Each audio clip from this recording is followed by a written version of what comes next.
And so it was like, so after I was like, well, who is this, who is American Idiot? And then, I was on a walk, and I just started walking around and just thinking, and the first thing I was like, I'm a son of original, and then Jesus of Suburbia, and I was, oh man, this is good.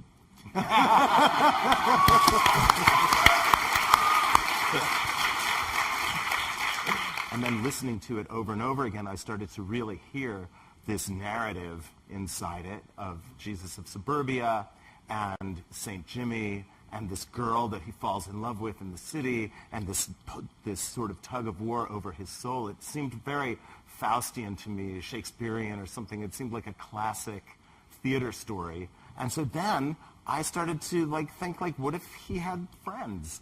And what if there were more people like that? And that's how Absolutely. Exactly. The jigsaw puzzle of Broadway. Right. That's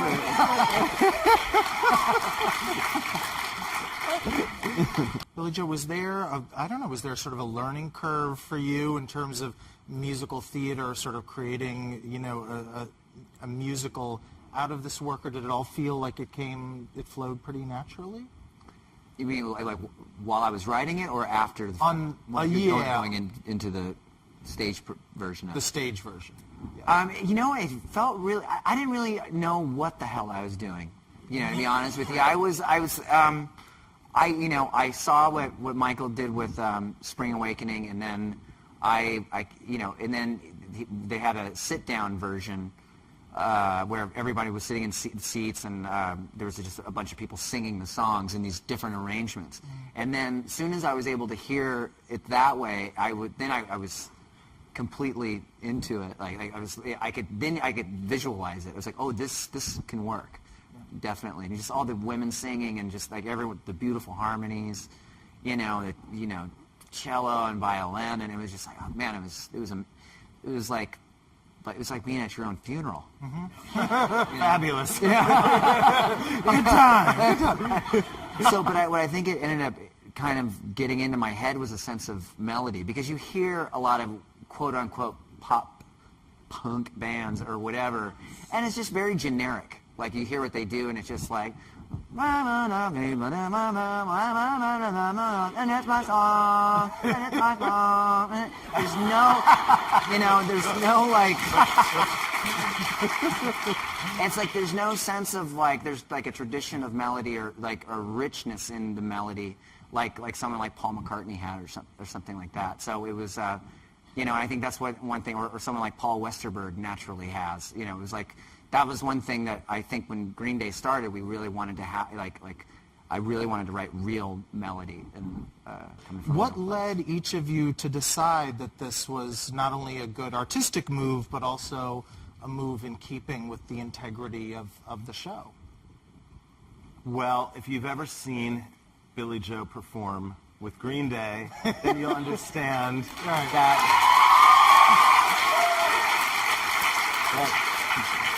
he's a force of nature, and there's something that happens between him and the audience that is undeniable and thrilling in the way that I imagine it must have been to see George M. Cohan back in the day, or Al Jolson. I mean, I really feel like there is this, I'm serious, I think there's a real lineage there. You've said it yourself, you're an entertainer, and there's people who are true entertainers have access to a kind of energy, a psychic energy, a kinesthetic energy, and an emotional connection to an audience that gives you the kind of thrill that you can't get anywhere else. So from the moment I saw you live, I had in my mind the idea that someday that there would be some way we would get your ass on the stage.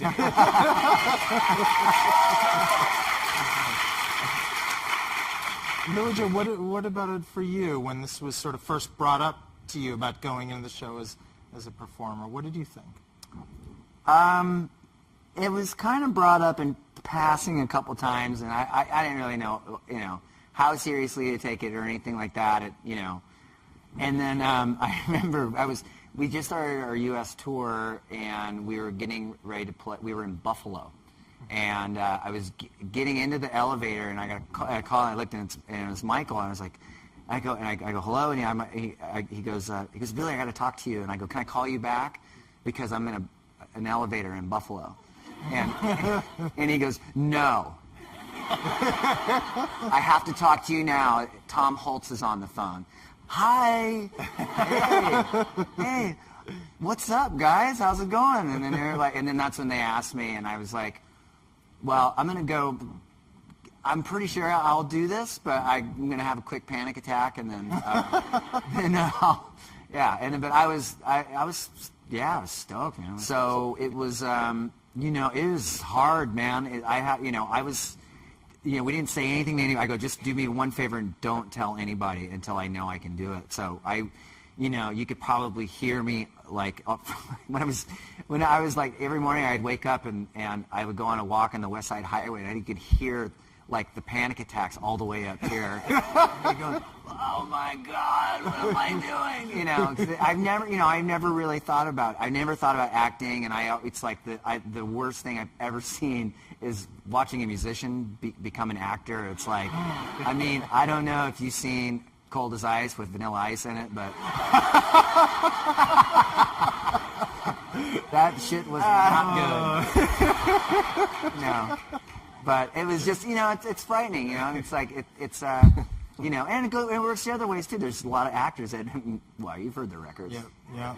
I remember sitting there with Tom Hulse at one of the early rehearsals, and we were both just amazed at how beautiful he was just sitting there and watching Johnny, Yeah. I mean, not just the beautiful face, but the action. Sure. I mean, he was in the moment, and his attention was appropriate and invested. Right. The hair. It was impressive. Yeah. And he was like a real actor. When Green Day's playing a gig, it's like, it's all about, the energy we put into the crowd, and the energy comes back, and it's just like this, the crowd becomes like the orchestra, and then where it's like, I'm like, there would be times where I'd want to, after St. Jimmy, doing, something like Know Your Enemy or something, I'm like, don't look at the crowd. And I just focus on John. And so you have to remind yourself that all the time, and it's a lot different. But then it's also, when you start to feel a chemistry with the other actors, it's the same as feeling the chemistry that I have with Mike and Trey. Where it's like, it's like, if I turn to my left, it's like, there's Mike, it's like he's been since we were 10. Right. So it's like, but and then slowly getting to know we're just being around everybody. But what is your relationship like with an audience, at a Green Day concert? It's how important it's is that? the most important thing that I do. Yeah. I'd say that it's probably it's first right before playing the guitar. Mm-hmm. it's everything that I do it's like so much. And then and then I play guitar. And then does it? No, it's all about it's like it's like, I don't know. It's like, if you think about influences, I do cop a lot of Bugs Bunny. Like, when he's hitting the orchestra? Mm-hmm. Okay, can you guys help me out with something real quick? like when you're like an orchestra, and okay, everyone has to cheer for 1 second, right?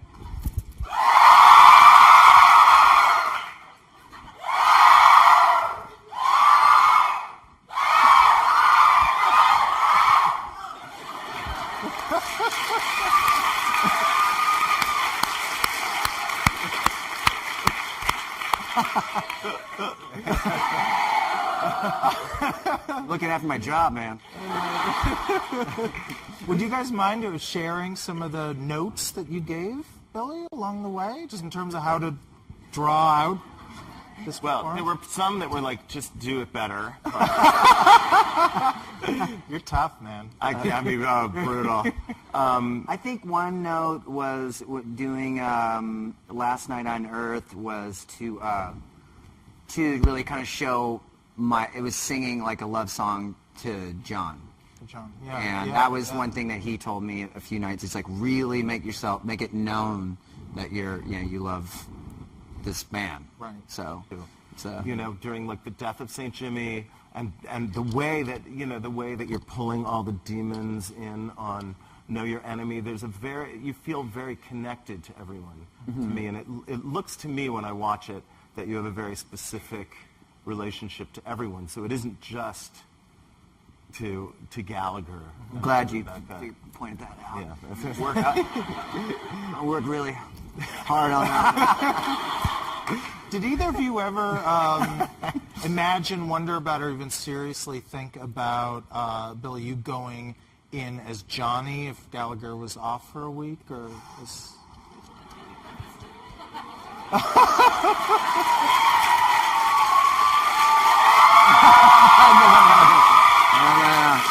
No. That's one bad motherfucker, man. I mean, John Gallagher's awesome.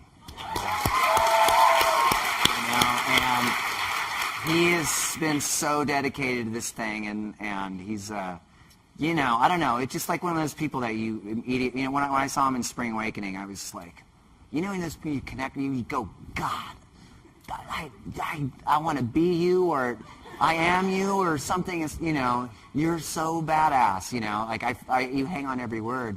And John's just that person, I think it'd be cool to have the front three people be women and the other people be guys. Okay, you talked to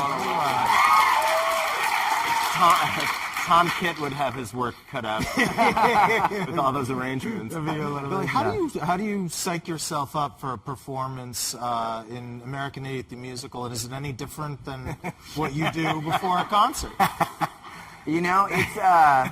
It's interesting because the cast will do these warm-ups, and the first time I didn't really know what to do with myself, so I walk out and everybody's like doing these like massive vocal scales, like I don't even know what the hell they are. It's, and then doing all these stretches, and I didn't really know what to do, and I can't just looked, and so I went back and just listened to music and kind of jumped around, and then then after doing this for a while, then I ran out in a G-string in my white shoes and red socks.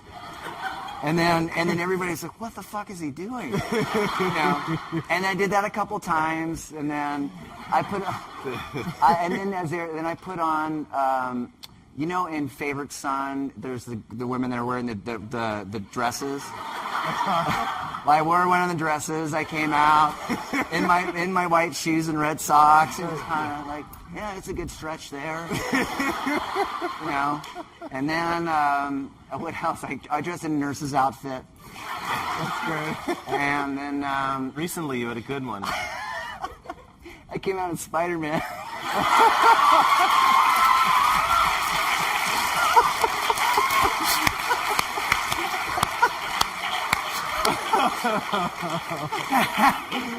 Oh, God. Oh, I think I just shot myself. Oh, God.